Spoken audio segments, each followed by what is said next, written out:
Having speed in football is always a benefit, no matter what position you play in.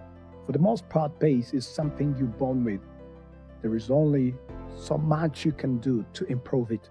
However, for those players that lack speed, they tend to excel in other areas such as anticipation, reading of the game, and technical skills. Players such as Toni Kroos and Sergio Busquets made a very successful career for themselves despite significantly lacking in pace. Nevertheless, they still managed to dominate the middle of the park because they simply played chess while everyone else was playing checkers. With that in mind, we have ranked the 10 greatest players in football history who were famously slow. Number 10. Oscar Cardozo. Ranking at number 10 on this list is 6'4", Paraguayan Oscar Cardozo. The giant forward has been an absolute battering ram throughout his career, which is still going strong even at the age of 41. Cardozo's longevity speaks volumes, and it's proof that players can carve out long and successful careers for themselves even if they do not possess speed. During his prime years, Cardozo was a dependable target man for Benfica, who was technically gifted enough to be able to link the forward line to his teammates in midfield. Once successfully bringing others into play, the Paraguayan would make his way towards the penalty area as he lurked, waiting for a cross to come his way. Number 9. Jorginho. Coming in at number 9 on this list is former Chelsea and current Arsenal man Jorginho. After showcasing his skills in Serie A for Napoli for a number of years, the Italian midfielder made move to the Premier League back in 2018, and he's been there ever since. Arguably, Jorginho's best spell in his career was with Chelsea, even despite being in his late 20s and early 30s with the club. Jorginho's style allows him to still operate at a very high level. He's never relied on pace or power, so with age his ability has not deteriorated much. The Brazilian-born midfielder has relied on football intelligence, excellent passing technique throughout his career, often demanding the ball from his defenders so he can orchestrate an attacking move. Number 8. Jan Koller. Jan Koller was an absolute giant of a man.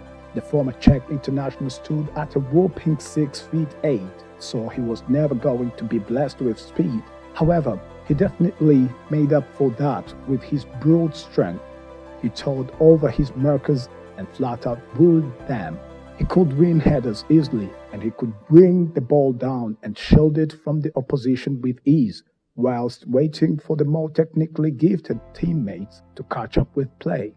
The former Borussia Dortmund talisman is the target man of all target men, but he was just as good with his feet as he was with his head, netting 199 goals in 483 league appearances. Additionally, he bagged a staggering 55 goals in 99 international games for Czech Republic. Number 7. Nemanja Matic. Nemanja Matic is next on the list. When you are a central midfielder and you are still able to play at a world-class level late into your 30s, you know that you've never had to worry about lack of pace throughout your career. And that is exactly right with Nemanja Matic. The Serbian has been roaming around in midfield since 2006, highlighting his longevity in the sport. With Matic being such a tall and physically imposing player, he has been able to dominate the middle of the park for almost 2 decades now. Equally, he has always possessed great fundamentals such as ball control, passing technique, and balance. Even though he lacked pace, he was also very good at carrying the ball forward to split opposition lines and then following it up with an incisive pass, making him stand out as one of the best holding midfielders of his generation. Number 6. Teddy Sheringham. Ranking at number 6 is Teddy Sheringham, the former Tottenham Hotspur, Manchester United and West Ham United striker. was a real class act in his prime years. He was far from being an athletic type of forward, yet he was still extremely effective. The former England international knew where the onion bag was, and he could provide assists for his teammates as well. Sheringham's vision and passing ability were second to none. This allowed him to hold the ball and link play with his onrushing midfielders or wingers. Quite rightly, Sheringham is regarded as one of the best Premier League forwards of his generation. Number 5. Olivier Giroud. When you talk about the slowest players of all time, Olivier Giroud will surely come up in discussion. The Frenchman has had an unbelievable career, and he's still going at the age of 38, plying his trade in the MLS for Los Angeles FC. Giroud is a typical modern-day target man.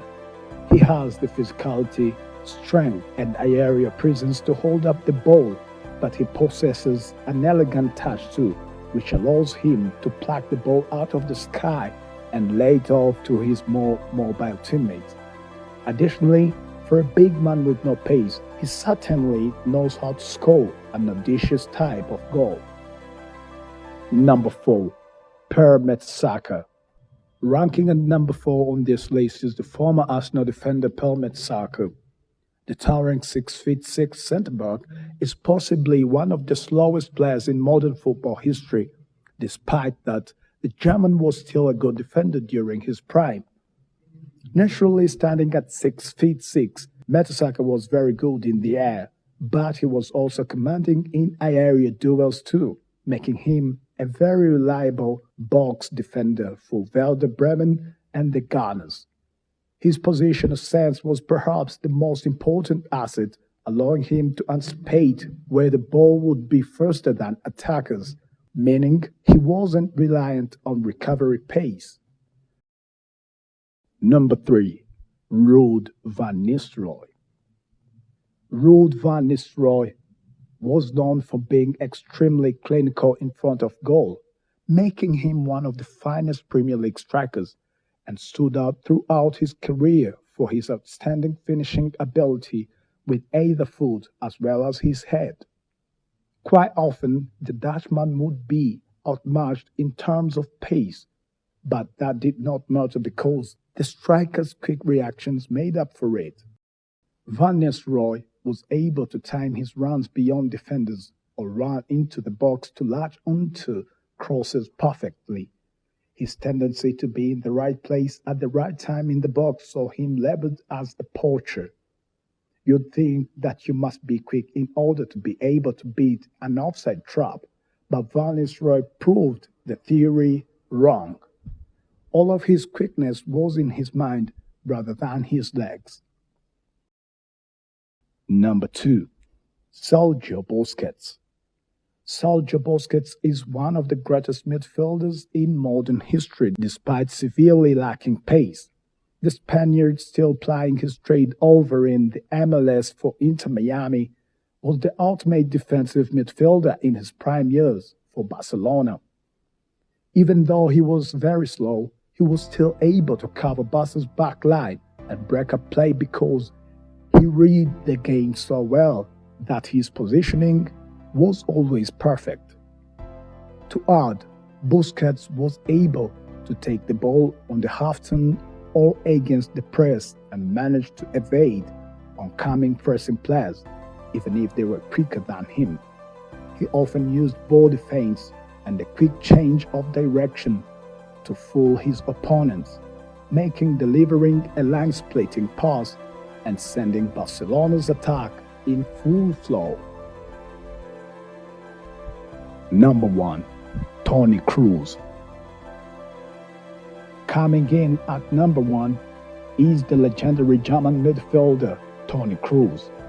In Kroos, we're talking about a deep-lying playmaker that can arguably put up against any other player from the past or present in the greatest of all time comparison.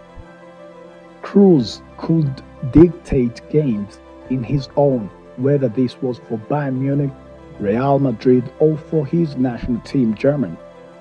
What Cruz lacked in pace, he more than made up for that with his flawless technique. He could receive the ball in tight spots, kill it dead, and then firing a cross-field ball or through ball with laser-like precision. He also had excellent delivery from wide areas and dead ball situations. One of his signature moves on the ball involved him taking a run-on first touch past an opponent when receiving a pass under pressure, which allowed him to beat opponents and create space for himself. Despite his lack of pace, this move was dubbed the Cruz Shuffle in the media. And ladies and gentlemen, thank you for being with us and joining us. See you